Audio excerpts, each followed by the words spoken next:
de, da epidemiologia na clínica, né? Então, como é que a gente vai entender melhor, né? Como é que a gente, eu gostaria que você começasse a pensar de como é que a gente vai entender melhor essa relação dos hospedeiros com os vetores e com os agentes. Então, por exemplo, a gente pode ter a transmissão vetorial. O que é uma transmissão vetorial? É quando uma enfermidade é transmitida por um vetor. Então, um carrapato, ele vai fazer o seu repasto sanguíneo, né? Ele vai beber o sangue desse momento. Ele coloca as peças bucais e ele coloca a sua saliva ou uma substância para poder fazer a manutenção do orifício. Nesse momento, o vetor ele acaba transmitindo o agente para o hospedeiro. Então, a transmissão vetorial, a transmissão por vetores, ela tem papel fundamental nessa questão de enfermidades parasitárias, de hemoparasitas.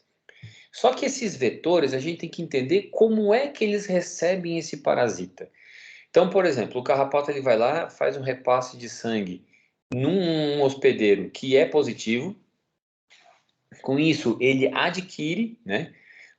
E ele consegue se manter com esse o agente, mas ele também pode acontecer o seguinte: a fêmea vai lá, faz a ovopostura, e aquele agente, aquele hemoparasita dentro do organismo do carrapato, ele vai para o ovário do carrapato, da fêmea, e do ovário ele vai para todos os ovos, ou seja, passa através como se fosse da gestação, o que a gente vai chamar de transovariana. Pode ser que passe de transestadial, né? De um estágio para outro, ou intraestadial, ou seja, de uma mudança de um estágio para outro. Então, às vezes a gente tem algumas enfermidades, alguns agentes que eles não passam. E isso é extremamente importante porque eu sei que se eu tenho um cão que foi contaminado por determinado agente, isso só ocorreu porque o carrapato que estava nesse cão mordeu um outro cão próximo que tinha o agente, porque esse carrapato não consegue fazer a transmissão transovariana de um para outro. Ou seja, aquele agente ele é circulante, ele é mais ativo naquela população. Uma outra forma de se pensar é o seguinte: alguns carrapatos eles têm que beber o sangue, eles descem para fazer ovopostura. Depois da ovopostura vem a larva sobe no hospedeiro, se alimenta por um período de tempo, desce, faz uma troca, né, faz a primeira muda, depois sobe no hospedeiro, em outro hospedeiro, faz a alimentação de sangue, faz o repasto, desce, faz uma segunda muda, sobe, bebe sangue, né? Se alimenta, desce para fazer o posterior. Ou seja, tem alguns vetores, alguns carrapatos que sobem 2, 3 vezes em hospedeiros diferentes, ou até mesmo no mesmo hospedeiro. Então vocês imaginem que cada vez que um carrapato vai a um hospedeiro, bebe sangue e desce para fazer a muda, quando ele subir num segundo hospedeiro, ele pode transmitir a enfermidade. Então, o tipo de carrapato, né, o tipo de ciclo que ele tem, que a gente vai explicar melhor como é que é cada um, interfere diretamente nas patologias. Então, o principal grupo com o qual eu vou trabalhar com vocês são os protozoários, tá? De uma forma geral, esses protozoários eles são divididos no grupo Sarcomastigófora, no Ciliófora, no Apicomplexa e no Micróspora. Então, só para vocês entenderem, né? Então tem o Sarcomastigófora, o Ciliófora, o Apicomplexa e o Micróspora. Bom, o Ciliófora e o Micróspora eles não são tão importantes dentre os grupos que a gente vai conversar. A gente vai ter mais importância no Sarcomastigófora e no Apicomplexa. No Sarcomastigófora tem o Sarcodina e o Mastigófora, e no grupo do Apicomplexa tem o Coccídio, Piroplasma e Hemosporídeo. Esse à esquerda do Sarcomastigófora, eles se deslocam ou para o pseudópode ou para o flagelo. Pseudópode é basicamente a movimentação de uma ameba. E flagelo é um grande pelo, digamos assim, um grande cílio.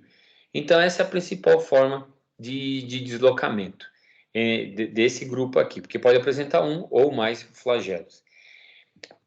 Esse grupo, a gente tem leishmania, tem trypanosoma, tem o estomonas, tem Tricomonas, tem um monte de agentes no grupo do Sarcomastigofra. No grupo do Apicomplex, a gente tem os coccidídeos, a babésia e os seus parentes, e Hemosporidium do outro lado.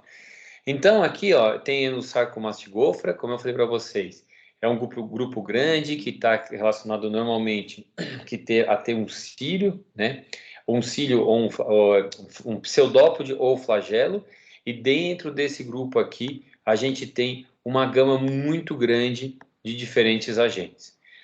Do outro lado, né, a gente tem o grupo dos esporozoa, que também apresentam algumas importâncias, né? Tem os toxoplasmas, tem os monócitos, plasmódios, as eimérias, que também têm um papel importante na medicina veterinária. Então, o que eu vou focar mais com vocês na primeira parte são as estomonas, as tricomonas, a giardia, o trypanosoma e a leishmania. Esse é o primeiro grupo com o qual a gente vai trabalhar, porque eu vou trabalhar a iniciar pelo Sarcomastigofra. A ameba, né, ou entamoeba, como alguns chamam, ou entameba, ela não tem tanta importância assim na veterinária, tá? Então, às vezes a gente até releva um pouco a importância dela na clínica. E dentro desse grupo, então, dos protozoários, como eu falei para vocês, a outra galera que é extremamente importante vai envolver o apicomplexa, que tem principalmente aí as babésias, né, como um dos principais agentes dentro da veterinária, a Theileria, a babésia, e dentro dos coccidídeos tem a Neospora, Sarcociste, Cryptosporidium, a própria Eiméria, que incomodam bastante a gente na veterinária. Então, esse grupo do apicomplexa, né, esse aqui é uma árvore filogenética, ele mostra que tem um grupo bem baseado aqui, num grupo primordial, que se dividiu nos coccidídeos propriamente ditos, né, os hematozoários, né, o grupo dos criptosporídeos, que está um pouquinho à parte, e aqui um outro grupo que não tem tanta importância veterinária. Mas uma coisa que eu queria salientar para vocês, que quando a gente fala de hemoparasita, a princípio, né, pensando principalmente nessa parte de organismos unicelulares, a gente pensa em alguns protozoários, algumas bactérias, mas a gente não pode esquecer também que existem alguns eumintos, né, que são hemoparasitas, que são transmitidos por vetores, que também dão bastante dor de cabeça para a gente. Um deles é a dirofilária, né, que é um parasita transmitido por mosquito. O mosquito faz a aplicação na corrente sanguínea. Essa dirofilária, ela vai para o lado direito, né, para o átrio, para o ventrículo direito, onde se aloja e faz o ciclo e o paciente apresenta uma série de problemas. Tubarão foi tido por muito tempo como uma região que não apresentava nenhum problema, e nos últimos anos a gente viu que cada vez mais se pesquisa e cada vez mais se encontra. Aí é aquela questão, não existia caso porque não se procurava, ou realmente não existiam casos de Dirofilaria immitis na região de Tubarão. Então a gente vê que esse parasita tem um ciclo bastante ligado ao seu vetor, que são os mosquitos, e também é bastante comentado que tem um ciclo relacionado principalmente a áreas de água, de lagos e tudo mais. Um outro agente extremamente importante é o Dipitalonema ricodinto. O Dipitalonema, ele é bem parecido com a Dirofilária, né? Ele acaba tendo um ciclo bem parecido e ele acomete também cães e gatos, fazendo uma alteração bem parecida. Um outro agente é a Oncocerca, né? A gente fala principalmente no Brasil da Oncocerca lupi, que é um parasita que tem um ciclo através de um vetor agora que é uma mosca, e faz o ciclo normalmente com infecção nos olhos, então é uma larva, uma microfilária, que acaba acometendo os olhos. Em outros países, a oncocerca dá diversos tipos de patologias, tá? Mas aqui no Brasil, a oncocerca lupi, ela tem uma predileção por apresentar lesão, né, e alteração nos olhos dos nossos pacientes. E a cetária, que é um parasita também, né, uma filária que ela acaba acometendo também os olhos na região corneal dos seus hospedeiros.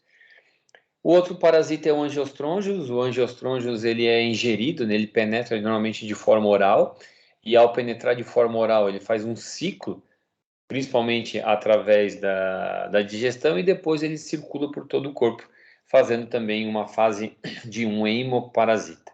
Esses organismos, vocês já viram na outra disciplina de parasitárias, eu não vou ficar abordando aqui com vocês. Então, nessa fase, eu vou conversar um pouco com vocês sobre rickétsias, anaplasma, Ehrlichia e as neorrickétsias, Mycoplasma, Bartonella e Borrelia, que são bactérias que têm um ciclo através, principalmente de alguns vetores como os carrapatos, e acometem uma série de organismos, uma série de hospedeiros e dão muita dor de cabeça para a gente na área da produção. E nessa primeira parte eu vou trabalhar um pouquinho com vocês, onde eu vou conversar principalmente sobre tripanossoma, sobre leishmania, babésia, citalcozum e hepatozum, que são alguns dos protozoários que acometem uma gama grande de hospedeiros. Do filo protozoa, então do grupo dos protozoários, são, como eu falei para vocês, organismos unicelulares, né, com uma membrana nuclear, ou seja, tem uma membrana protegendo esse núcleo, por isso um eucarionte, ou seja, aquele que apresenta a verdadeira carioteca, que é a proteção do material genético dentro de um envoltório. As organelas são adaptadas para o parasitismo, né? Então, flagelo, cílio, pseudóptero, ou seja, estruturas para se deslocar, para poder fazer a sua movimentação dentro do organismo do hospedeiro. Apresenta uma membrana lipoproteica para limitar as trocas, que pode ser fina ou grossa, ou seja, uma membrana muito parecida com a nossa. A gente tem uma membrana fosfolipídica, né? Não lipoproteica, mas fosfolipídica, mas que consegue manter uma parte da substância fora, uma parte dentro, e facilitando o metabolismo desse organismo unicelular. Normalmente, né, os são uninucleados, sendo que o período que precede a divisão pode ter vários núcleos. Então, quando a gente encontra um protozoário com vários núcleos, a gente já sabe que é o momento que ele está iniciando, né, ou preparando para uma divisão. E tem algumas organelas diferenciadas, né, que a gente chama de organelas estáticas, como por exemplo a membrana cística, que tem um papel importante no armazenamento de substâncias que vai facilitar o metabolismo desses hemoparasitas, desses protozoários. Na sua forma de locomoção, alguns apresentam o flagelo, que é uma organela que se origina no quinetoplasto. Quinetoplasto é uma estrutura que ela tem ligação direta com a mitocôndria, ou seja, é uma estrutura relacionada à produção de energia. Então, por isso que o flagelo vai se ligar a essa organela, essa estrutura, que vai ajudar na produção de energia para que esse flagelo se movimente. E ao se dirigir para a cauda, né, carrega uma membrana formando a membrana ondulante. Ele precisa de muita energia, né? E principalmente no grupo dos tripanossomas, que para poder fazer essa ondulação dessa membrana e desse flagelo. Já vou salientar aqui. Às vezes a gente, quando pensa em flagelo, a gente pensa em cauda. E a gente sempre acha que o animal se desloca para o outro lado do flagelo. E vocês vão notar com alguns vídeos que eu separei para vocês, que na verdade o flagelo ajuda o deslocamento para frente, tá? Então não é uma cauda que vibra, que empurra. O flagelo, nesse caso, é uma estrutura que ajuda no deslocamento e normalmente o organismo se desloca em direção ao lado que está o flagelo. Os cílios, pouco impulso ao parasita, mas atua beneficiando principalmente a flora intestinal de alguns ruminantes.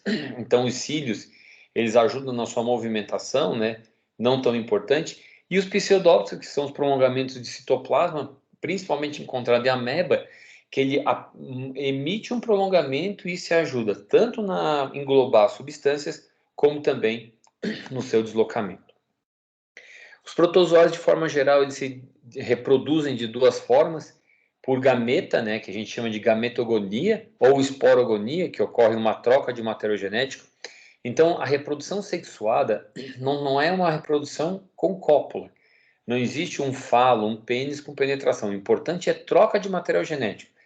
Se duas células se encostam e elas trocam material genético uma com a outra, elas estão trocando o gameta, isso já é caracterizado como uma gametogonia ou uma reprodução sexuada. E a assexuada é quando ocorre uma divisão de uma célula em duas, fazendo com que essas duas células sejam iguais à anterior.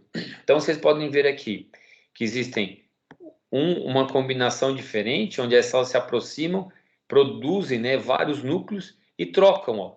Nessa troca de material genético, é uma troca sexuada. Aqui não. Tem uma célula que ela começa simplesmente na linha sagital se dividir e acaba formando duas células novas, caracterizando uma reprodução assexuada. Na reprodução, então, sexuada, gametogonia, há uma troca. Para alguns agentes, existe a união de macho com a fêmea, tá? Existem o protozoário, uma estrutura macho, uma estrutura fêmea, onde há uma fusão da célula dos dois e gerando uma nova filha, né? Um novo organismo. O macho apresenta um microgameto, que geralmente é menor que o da fêmea, e as células filhas são todas iguais. Então, há uma troca de material genético e a formação de uma nova estrutura. Na sexuada existem várias formas. Então, uma delas é a divisão binária, onde o núcleo se divide, igualmente dando origem a duas células idênticas à mãe. A divisão binária sucessiva ou divisão múltipla, como é o caso das amebas, que elas vão se dividindo, né, vão se partindo de várias formas. A brotação, que nada mais é que de uma célula grande vem um brotinho, e esse brotinho depois se destaca, se transforma numa célula igual à sua mãe. A endodiogenia, que é dentro da célula da mãe, ocorre a formação de célula filha. E só depois rompe a membrana citoplasmática da mãe e libera o material, que é mais ou menos parecido como se fosse uma gestação, tá? Dentro do organismo, forma uma bolsa, forma um cisto, e lá vai ter uma célula filha. E a esquizogonia, que o esquizonte, a célula que sofrerá esquizogonia, se divide sucessivamente e ocorre a formação de milhões de merozoítos, né, que é o núcleo que vai originar um novo indivíduo, então uma estrutura pequena, então ele ocorre uma grande divisão. Os protozoários, eles se nutrem de matéria orgânica já elaborada, eles são chamados de holozoicos, então ele faz uma apreensão, uma captura, né, e assimila isso e absorve, e depois elimina a parte que não digere, que não utiliza. Então o protozoário tira essa substância normalmente do hospedeiro e joga dentro do hospedeiro. Ocorre na maior parte dos protozoários, entre eles principalmente as amebas, né? Então o plasmódio, por exemplo, ele utiliza uma parte da hemoglobina para se alimentar e depois o que sobra ele joga na circulação. A holofítica são protozoários que sintetizam seu material nutricional usando o raio solar como uma fonte de energia. Então, esses protozoários que se alimentam de holofíticas normalmente são protozoários de ambiente externo, não tem tanto papel, tanta importância na veterinária. E as saprozoicas utilizam matéria orgânica e inorgânica dissolvida em líquidos. Na verdade, eles são osmotróficos, né? Eles absorvem a substância digerida pelo hospedeiro através da sua pele e acabam fazendo seu metabolismo, muito comum entre o tripanossoma. Então, eu posso fazer a nutrição englobando uma substância e digerindo, eu posso fazer a nutrição englobando a substância e fazendo fotossíntese, ou eu absorvo direto do hospedeiro, que já fez todo um trabalho de digestão. Os protozoários são aqueles, eles podem se dividir quanto à sua respiração, aqueles que precisam de um ambiente rico em oxigênio, que são os aeróbicos, e a gente tem aqueles protozoários que a gente chama de anaeróbico, aquele que vive no ambiente onde não há muito oxigênio, e às vezes há um pequeno teor de CO2. E existe também, quanto ao seu ciclo, o monoxeno, que é aquele protozoário que depende de um só hospedeiro, ele entra no hospedeiro e faz todo o seu ciclo de vida, e o heteroxeno, que é aquele tipo de agente que ele vai num hospedeiro, faz seu ciclo, depois ele vai para outro hospedeiro, continua o seu ciclo e vai fazendo essa troca. Então, há uma importância de ter mais de um hospedeiro para poder fazer, né, a confirmação total do seu ciclo de vida. Então, a gente começa, né, na conversa sobre protozoários, onde eu vou falar primeiro sobre o grupo do Sarcomastigófora. Eu tenho aí os mastigóforas, que envolvem Trypanosoma, Tetricomonas, a Leishmania, Giardia, Stomonas, a classe Sarcodina, e depois a gente passa por apicomplexo ou esporozoa, né, que tem os coccídeos, como Toxoplasma, Cryptosporídeo, Emeris, Sarcocistes. A gente vai para o Piroplasmaside, provavelmente de Babésia, e por último, eu vou falar rapidamente dos ciliados, jamais eles são com pouca importância veterinária, não tem tanto papel assim para nós, tá certo? Então essa é a aula introdutória, onde a partir de agora eu começo a falar sobre cada grupo dos protozoários com os quais a gente vai tratar daqui para frente, tá certo?